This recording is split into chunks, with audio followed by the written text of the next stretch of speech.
Aprender a usar qualquer verbo no passado em inglês. É essa a nossa missão de hoje. Sejam muito bem-vindos, eu sou o Ricardo e você está assistindo English Help Brazil. Antes de começarmos a nossa aula, por favor, deixe um like aqui nesse vídeo e também se inscreva no canal, caso você não seja inscrito ainda. E não esqueça, ative o sininho, é muito importante ativá-lo, porque da próxima vez que eu colocar uma aula nova por aqui, você vai ser notificado diretamente aí no seu celular ou no seu computador. Aqui estão as minhas redes sociais, sigam-me por lá. E para você que quer fazer aulas de inglês via Skype, eu vou deixar aqui na descrição desse vídeo um link para minha página no Facebook. Contate-me por lá. Tudo dito, vamos à aula.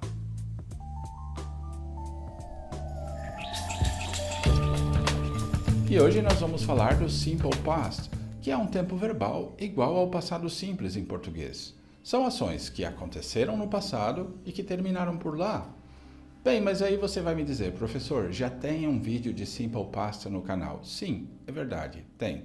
Porém, aquele vídeo de Simple Past, ele se refere ao verb to be, que tem regras completamente diferentes do que esses aqui que nós vamos ver hoje, que são para todos os verbos que não o verb to be.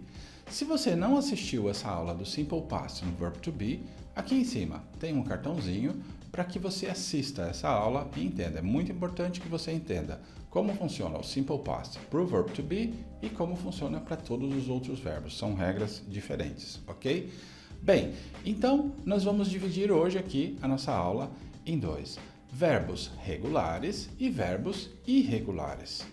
Tem uma diferença entre eles, ok?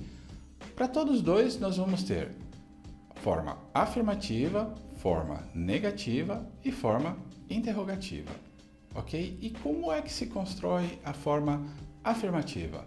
Bem, na forma afirmativa é muito simples. Basta você colocar a partícula ed no final do verbo e pronto, você mandou tudo para o passado. Por exemplo, aqui, ó, verbo to work.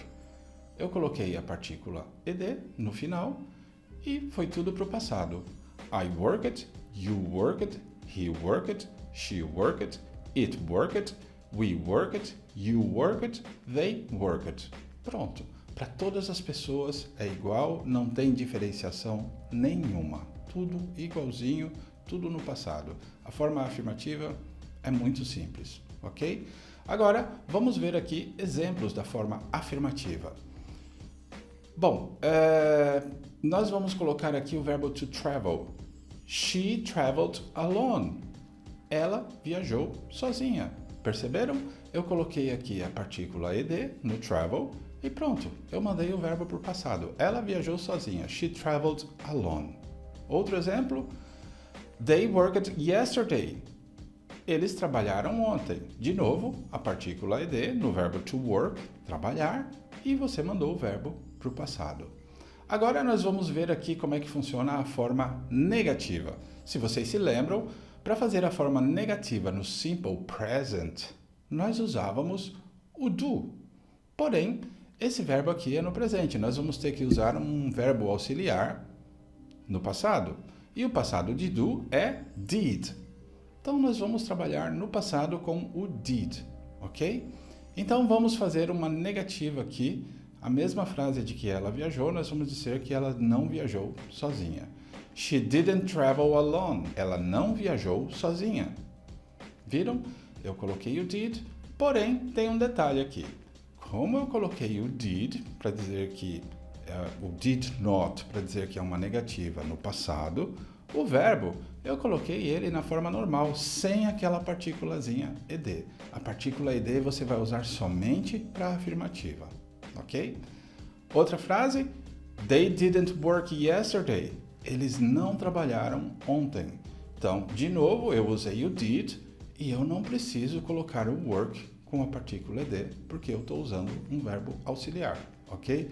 A partícula ed você vai usar somente para afirmativa. Para negativa e para interrogativa, sem partícula ed, mas com verbo auxiliar. Então vamos aqui ver a forma interrogativa. Did she travel alone? Ela viajou sozinha. Viram? Eu coloquei o did na frente. O travel vai sem a partícula ed, vai na sua forma simples, normal, e pronto, já está a pergunta feita no passado. Did they work yesterday? Eles trabalharam ontem? Da mesma forma, eu não usei a partícula ed, mas eu usei um auxiliar. Ok?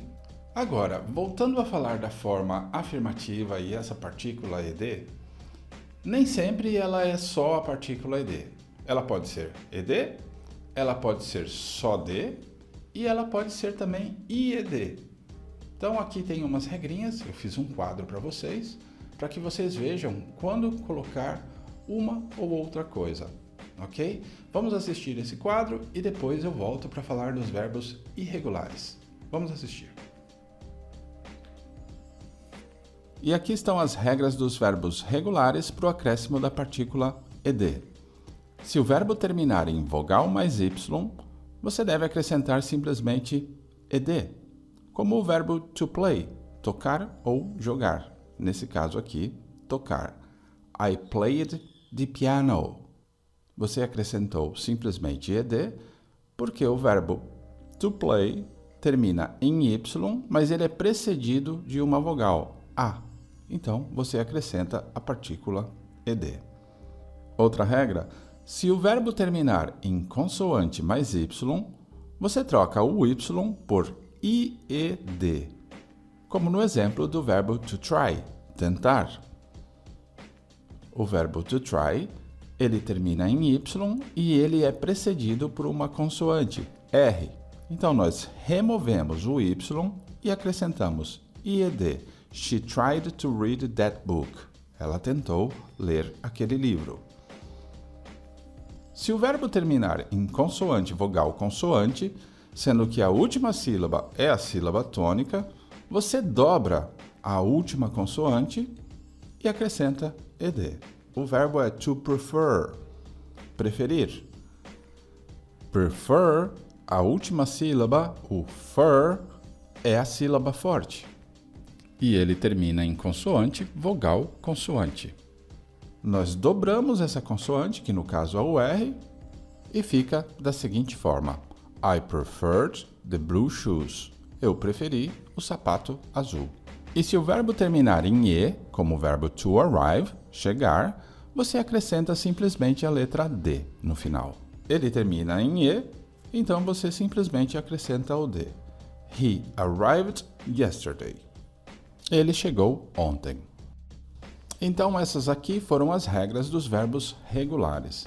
Lembrando que essas regras servem apenas para afirmativa, porque na negativa e na interrogativa você usa o auxiliar did para construí-las.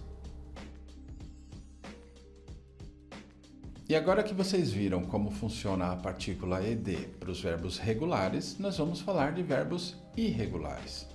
E por que eles são chamados de irregulares? Porque eles têm uma outra forma de construção de passado. Com os verbos irregulares não funciona você colocar a partícula ed no final deles, porque eles têm um modo diferente de passado. Por exemplo, o verbo to pay, pagar. O passado dele é paid. O verbo to write, escrever. O passado dele é wrote. O verbo to know, conhecer, saber. O passado dele é knew. Agora, atenção. Vocês vão usar o verbo irregular no passado somente na afirmativa. Para negativa e para interrogativa, você vai usar igualmente o verbo auxiliar did, ok? Se for para negativa, did not, e se for para interrogativa, somente o did na frente do pronome ou do sujeito. Então, nós vamos ver aqui como é que funciona a forma afirmativa. You wrote letters to your friends. Você vê, eu coloquei aqui wrote. Eu coloquei o verbo no passado. Ele é irregular, você não coloca a partícula ed, você coloca a forma do verbo no passado. Agora, se eu for fazer uma negativa dessa mesma frase, eu vou fazer assim. You didn't write letters to your friends. Você não escreveu cartas para os seus amigos. Você viu?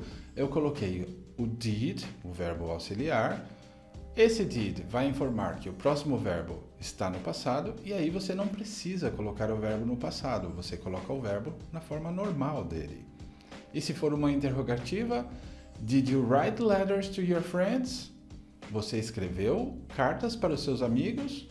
Da mesma forma, eu usei o did e eu não precisei colocar o verbo no passado. O verbo no passado você vai usar só para a forma afirmativa, ok? Agora, uma péssima notícia para vocês. Tem uma tabelinha de verbos para estudar. São aproximadamente 470 verbos irregulares em inglês. A boa notícia é que o universo de verbos em inglês é de cerca de 8.000. Então você tem 7.000 e poucos verbos aí que você pode usar a partícula ed e aquelas regrinhas dos verbos regulares. Não tem macete de estudar isso aqui, você vai ter que estudar. Anote num caderno, vá estudando pouco a pouco e anote no caderno aqueles que você já sabe, com significado e tudo. E aí fica mais fácil, não tenta estudar a tabela inteira de uma vez, ok? Bem, essa foi a aula dos verbos regulares e irregulares no passado, o Simple Past. Eu espero que vocês tenham gostado do conteúdo que eu apresentei aqui hoje. Se inscreve no canal, deixa um like nesse vídeo e see you next time. Bye!